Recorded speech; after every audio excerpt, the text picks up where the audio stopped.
Hello, everybody. Welcome to our June 2025 monthly commissioners video.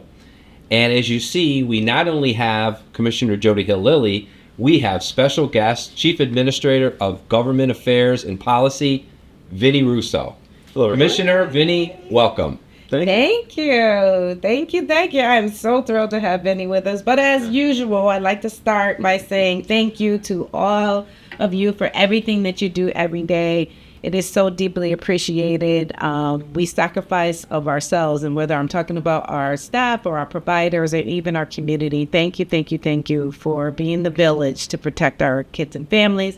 And yes, we have a superstar with us today, Vinny Russo. Want to say hi to the people? Hello, everybody, and thank you for having me here today to talk about the last legislative session that just wrapped up at the beginning of June and where we're moving on from here as we implement last year's legislative initiatives. So I just wanted to let everybody know that we did have a very successful legislative session. I think, and it's really a team effort. You know, the commissioner, Ken, the whole exec team has been so supportive. My team with Mike Carone and Noemi Hammonds have worked just phenomenal and did incredible work this year. And the passage of our bills and the success of the budget, I think, really shows how hard everybody worked. So just some high level stuff I wanted to share with you today that will be coming out with our legislative summary, which I anticipate to send around by the second week of July. However, our agency bill did pass. For those who are keeping score at home, it's Senate Bill 1311, and there were 1311. And there were 6 sections to that bill. The first section had to do with our emergency placement language to ensure that we could continue to do FBI background checks. We had a little mishap with the FBI, but now we're back on track, so that's all good. The second section had to do with record confidentiality and being able to share records with DDS when we do joint investigations or with OPM for labor relation investigations. So that's really good. Big section that is brand new has to do with our services post-majority youth. And so now when a child that was in care, and I think that's really important distinction, it's a child that was in foster care, had decided at 18 to kind of go out on their own and see how the world is, and decided after 6 months or so that they really would like to support to the agency again, they can come back, as they always have. However, now we have a court process in place to allow us to be able to access federal reimbursement for those youth. So that's an incredibly important bill, and it should bring in about $1 million a year. So very happy about that section. We also happily, finally, after about 2 years, passed the Foster Parent Bill of Rights. Yeah, which is huge. So that's huge. It's going to be embedded in our policy, which is drafted. We're just going to probably at the next senior administrators meeting, hopefully vote on that policy. But it's been I got to give Natalia and her team a ton of credit for all the effort they put in to come up with this agreement. So it's really a remarkable piece of legislation that's a long time coming. We also, a big piece too, we've changed our licensing statutes. So now, instead of getting waivers when a child who has special education has to stay in a facility licensed by us past age 21, the statute now allows us to license those facilities up to age 22. So that's a huge piece. You're going to get rid of a lot of administrative burdens for our staff. So that's a great piece of great section. And lastly, but certainly not least, we did adopt the new revised ICPC, the Interstate Compact on the Placement of Children.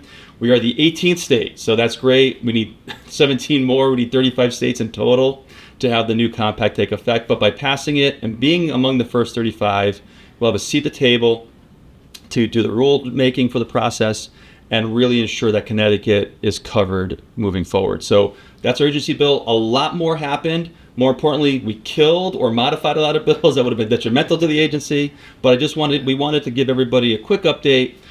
We really want to improve our communication. And obviously, as every year, when the legislative summary comes out, if any divisions or area offices would like Mike and I to come out to answer any questions, we'd be happy to do that. I just want to say a lot of the bills were technical in nature. There's not a whole lot of major practice changes. It's like the infrastructure things that were needed to either maximize our reimbursement opportunities or technically be able to communicate in other places. So Benny can come to an office near you anytime to talk about the legislative implications for our work. But in general, we had a hugely successful year. We had a successful budget. It was very, very well done, and I cannot thank Benny Russo enough. He and Mike Carone spent countless hours at the LOB trying to make sure that we are protected.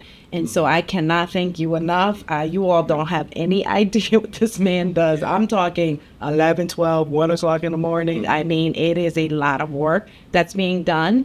And so we wanted to give him his props and thank him for the work that he does. Thank you. And the foundation of all this are the relationships that you have built over the years with our legislators, so they can pick up the phone and call you and say, "Hey, Ben, I'm hearing this about the department.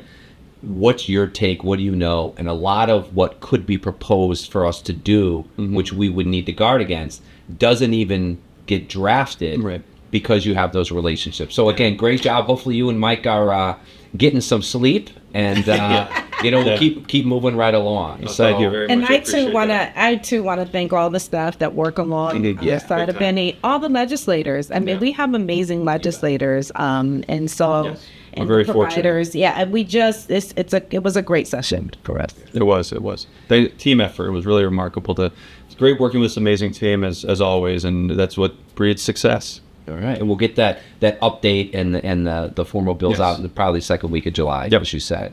So not only is June the end of our legislative session, we also celebrate Father's Day, and we had the fantastic Best Dad by Par event, again, put on by our foster care division. What fun. Oh, what fun. That was a lot of fun to see the And you both dads. played. And This is my first year doing it. It was Well, really amazing. You played. I played. I saw a picture of you on a golf cart, but I also heard you were taking some swings. I swang. So I you- didn't- so I you didn't played. I didn't necessarily hit the ball, but I did swing. Got to start somewhere. Yeah, that's a fantastic event. Birth fathers, foster fathers, adoptive fathers, our DCF staff, our fathers all come together, and it's an absolute blast every year. I got a chance to talk to one of our TFC dads, TJ Mikulski, and he was telling me how his child placed in his home is getting ready to go to college, overcoming some wonderful things. Just to see dads having a good time was just absolutely wonderful. I had a wonderful dad, and I so appreciate dads, including you all. It was just a great day to see fathers enjoying themselves. We also know that there are a number of dads there that actually have been reunified with their kids. Absolutely. And June is reunification month, which we all know if a child has to be separated from their parents is the first goal. A little known fact, so far this year, we have reunified 197 children, which makes it 754, Commissioner, since your administration began. Those are fantastic outcomes as reflected in our data. Yeah, that's what we want to see. Yeah. We believe that kids belong safely at home. And so those numbers are wonderful. We just need to keep the village going, keep the work going to support our kids and our families. Yeah. And look for this month's spotlight. We actually highlight 2 dads who've been reunified. And I was talking to one the other day. He was so excited to tell me how he goes fishing and plays baseball and football with his son. He put his son on the phone with me so he could tell me all about how awesome his dad is. It was just, it was amazing. So congratulations to all the staff behind those numbers, but the countless efforts that it took to get here is really fantastic. Amazing. Absolutely amazing. You know, we also celebrate and honor the differences amongst us this month with Pride Month and Juneteenth. So we know, Commissioner, you have some very clear messages and thoughts on what this means for our staff, our kids, our families, and those we serve throughout. Yeah, absolutely. Happy Pride Month. It was a wonderful time just celebrating, as you said, our differences. And we proudly, confidently, and boldly respect people for who they are. Period. And celebrate them for who they are. So I stand proudly representing our LGBTQ population. And it's also Juneteenth, and it was just a wonderful opportunity. I happened to be away with my family and went to a museum and did some wonderful things celebrating Juneteenth. And shout out to Francine Austin, who put on a wonderful African American Day parade. And we were able to participate, Dr. Nicole Taylor and Dr. Stephanie Bozak. Dr. Stephanie Bozak, promoting our UCCs and particularly mental health in the Black community. It is taboo sometimes in the Black community to go seek help. And so we wanted to make sure that we were promoting our urgent crisis centers, which is almost like a walk-in center for medical providers where you go to urgent care. Exactly. We now have these UCCs, urgent crisis centers for mental health. And they are wonderful. They are absolutely wonderful. It's a wonderful alternative to going to the emergency room. I really strongly suggest that you all go take some tours and send our kids to Urgent Crisis Center because we are experiencing an increase in acuity in mental health. Yeah. And it's ironic that we're here talking about UCCs and mental health. I did not know until the other day, June is actually Men's Mental Health Month as well. So all of these, the segues between Father's Day and Best Dad by Par and the parade and UCCs are all tying into that common theme of, taking care of ourselves and being aware of those around us. Get yourself a therapist. You say that. She says that all the time. All the time. Everybody needs a therapist. All the time.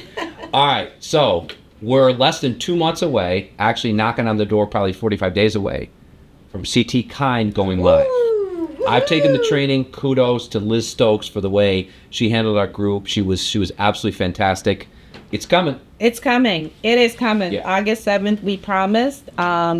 People who have been inside of the system are saying it's just wonderful. There's a great deal of excitement around it, a great deal of agita as well, because change is hard. Always. But it's coming. We got to do it. We got to come into the 21st century. we gotta figure this out. And we're going to get through it. And I'm so proud of the folks who are working on this development. It's a huge accomplishment for our agency. So more to come on that. Yeah, and you're not going to walk out of the training and know everything. That's why we have the individual modules that are going to be laid out beginning in July. So more details to come, but it's coming. So proud. And 2 other topics, Commissioner, before we leave. We did suffer a significant loss at the beginning of the month with former CEO of Children's Community Programs, Brian Lynch, passing away. Brian was a tremendous support to the department just for decades. Actually was one of the original members of the Next Friends of the Consent Decree who sued the department years ago. An icon in the community. I mean, unspeakable that we had lost Brian. Oh, that was a shock. Yeah. That was a shock. Yeah. I mean, I am pretty close to Brian. We met often. He was very supportive of our organization. He is a dedicated person to the betterment of kids and family. Absolutely. Just one of a kind of a guy. And we owe it to him to have his legacy, live on. And he's got some wonderful people in place that are in charge of CCP. And I feel more committed to the work that we're doing to honor his legacy. Yeah. So we keep Brian in his thoughts and the staff. Close to us during these difficult times. So, Commissioner, to wrap up, does your back hurt from all the hugs that you gave at the Employee of the Month celebration on Monday? There was something in the air Monday. That is a phenomenal event. Mondays in Middletown was actually epic. Over the top. It was epic. They get better every month. It was epic. I love us. So, I love us. The amazing, incredible sacrifices, the work that our staff do is second to none. Yeah. I believe everybody should see the Employee of the Month celebration just to hear the stories of how we're helping. And it's the entire agency, no matter where you sit, whether it's fiscal, whether it's the facilities, whether it's everybody. It's everybody working together. It is absolutely phenomenal. I so celebrate you all. I so appreciate you all, and I honor you all. Absolutely. So, Vinny, thank you for being our guest today. Thanks for having me. All right. We're going to get this video out as soon as we can to all of our staff. So, Commissioner, any more closing statements before we take off? No, I couldn't be more proud to be commissioner of this department and living in Connecticut, quite frankly. Absolutely. There's so much for us to celebrate, and we'll see you next month. Stay cool, everybody.